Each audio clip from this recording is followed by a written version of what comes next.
Hey guys, I'm going to show you how to find any brand suppliers. Let's fucking go! What you want to do is you want to head over to importyeti.com and then you want to type in any supplier's name. So let's go ahead and type in, for example, Gucci. So it's Gucci America, click search, and then you're going to want to pick the right one. You could tell which one's the right one by seeing how many total shipments. Then you're going to want to click on it.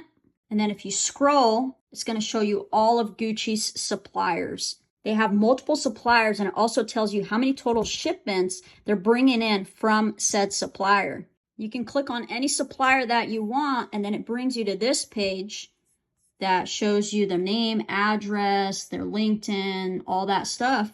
And then if you scroll, it also tells you what other companies or customers they have. If you could see here, they also source to Balenciaga. From there, you would click on name and it will take you to Google and show you their name, or you can click on address. And then when it takes you to Google, you'll be able to see their phone number and all that information, and you can go ahead and contact them if you want similar products made to that specific e-commerce brand or online store. So stop wasting your time and go make that money online. Let's go, baby.